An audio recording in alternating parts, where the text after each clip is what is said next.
Hey, you're hanging out with Tony from Tip of the Ears, and today we are going to be talking about some records. That's right, so sit down, relax, you little jerks. This album here, Aggression, California owned, man. Dude, prominent for like beginning of the scene of like skate punk, you know what I mean? This album is just so rad, and this is a first pressing. Such a good album. Forgotten Rebels, Canadian punk rock, dude. So awesome. This album, they're just like one of those fun bands, you know, that take situations and make like light comedy out of it. But dude, this album is amazing. This is an import, dude. I got this actually for $4 at a record shop back in Red Lion, Pennsylvania. This album, Frontline Attack. Dude, this is such a good record. It's very heavy. It's from Charged Records, which was Jake Casualty's from the guitarist from the Casualties, his record in New York City, his record company, I should say. The cool thing about this copy of the album is this is the original sleeve, but it's just a paper, right? It's not the actual cardboard sleeve, and there's a reason for that. So they actually have like a letter on this album when you purchase this. It said, "This record is not a bootleg.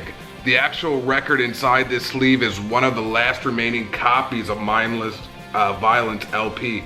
This is one of 50 copies that were salvaged from the hurricane that hit New Jersey in 2012. The original covers were damaged by water. The original artwork for Mindless Violence was lost years ago and cannot be retrieved.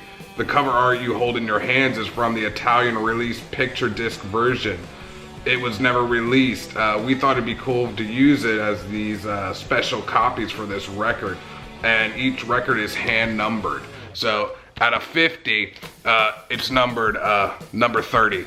This is really cool. It's just a little piece of history. GBH, one of my favorite bands in the punk scene. Definitely UK 82 style, the UK stuff. Now this is a very best stuff, so it's got like all the butter hits on here.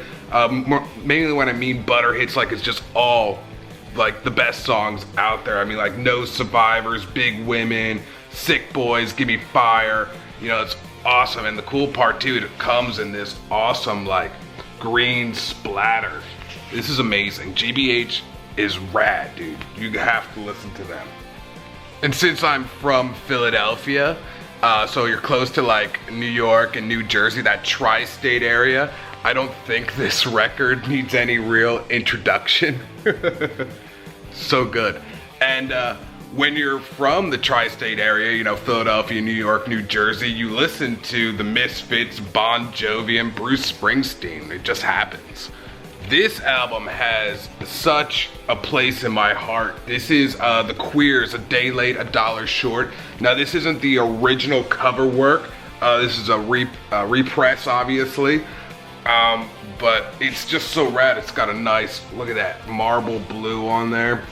It's one of my favorite albums. Actually, one of the first albums I ever got. You know, back in the day I had the original artwork. It's so good. It has 33 songs on here, all ranging from anywhere from like 30 seconds to like a minute 5. This album is so good. Very much when the Queers were later on, definitely sounded a lot more like the Ramones, that very California surfer punk. When you're into like any music out there, don't be like afraid to listen to stuff from like other countries, you know what I mean? Like, dude, Classe Criminale, awesome. Awesome Italian oi band, really cool. It's all Italian.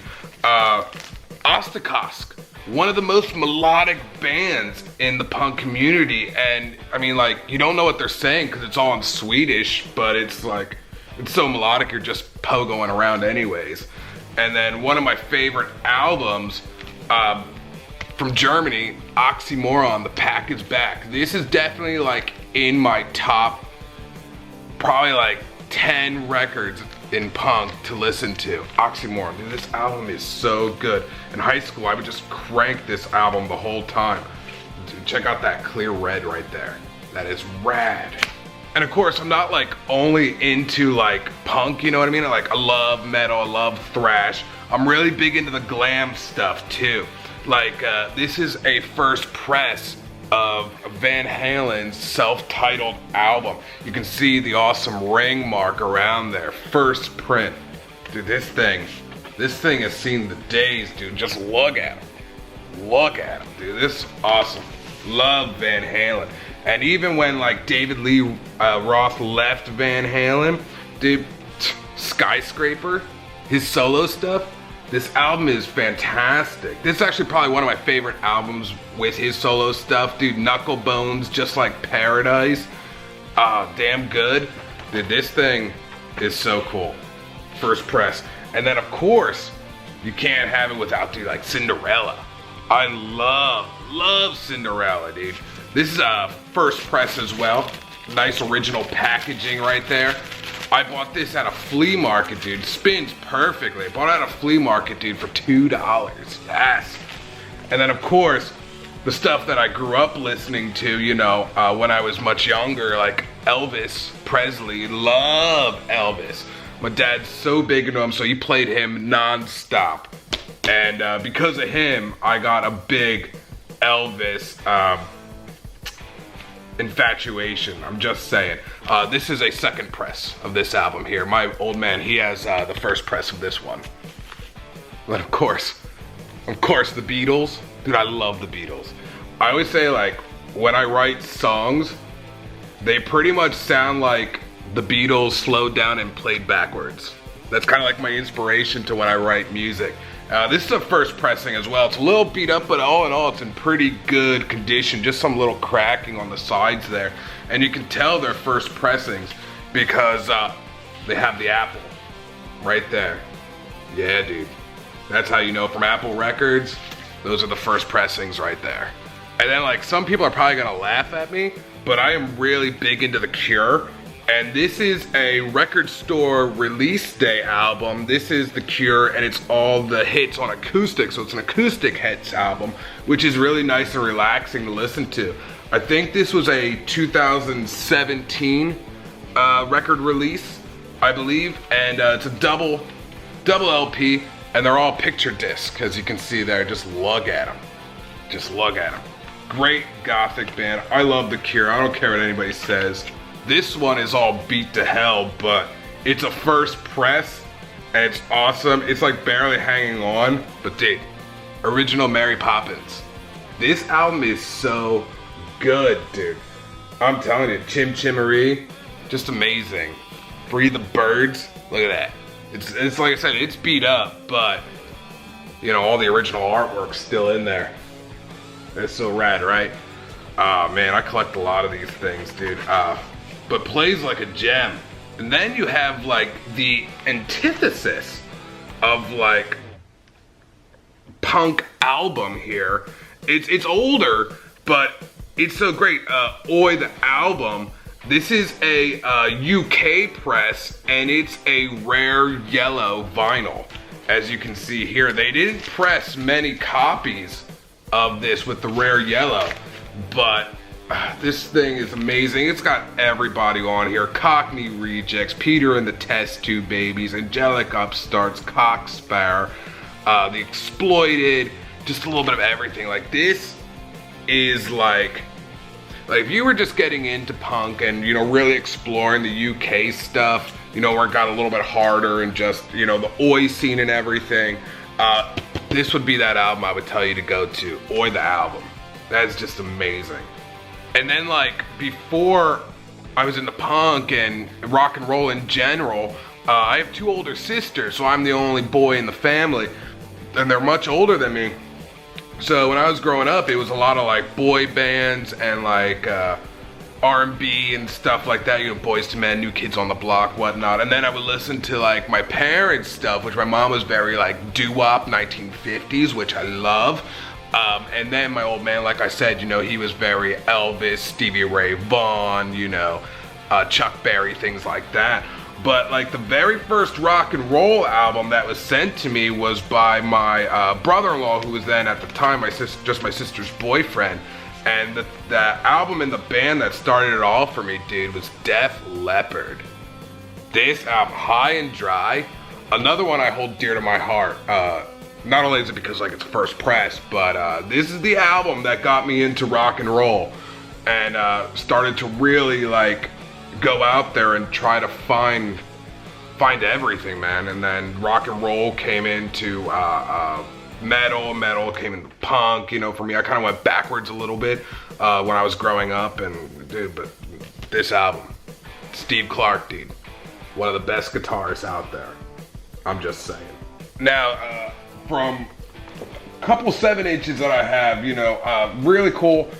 This was the UK and US 7-inch singles, the Sex Pistols, and it's got all the rare artwork on here, as you can see on the back.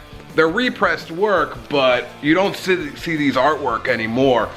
These are all 7-inch collections here. Anarchy in the UK, God Save the Queen, Pretty Vacant, you know, a little bit of everything. And this was from Record Store Day 2017, I want to say. I think they only pressed like 1,000 copies of these.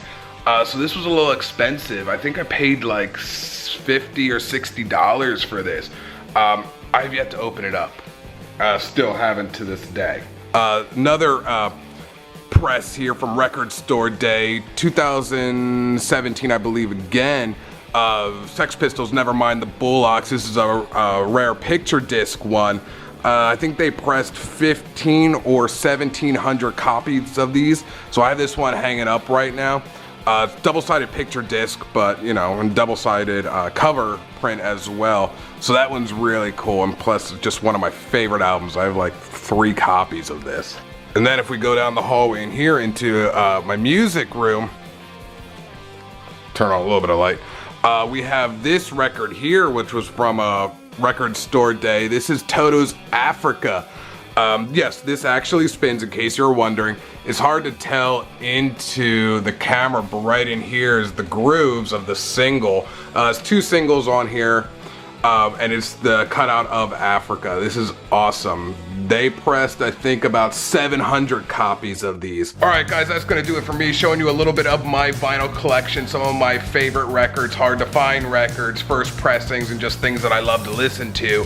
It gets you to know a little bit more about me and kind of my hobbies and what I like to rock out to. So I wanna know in the comment section below, what are some of your favorite albums that you rock out to?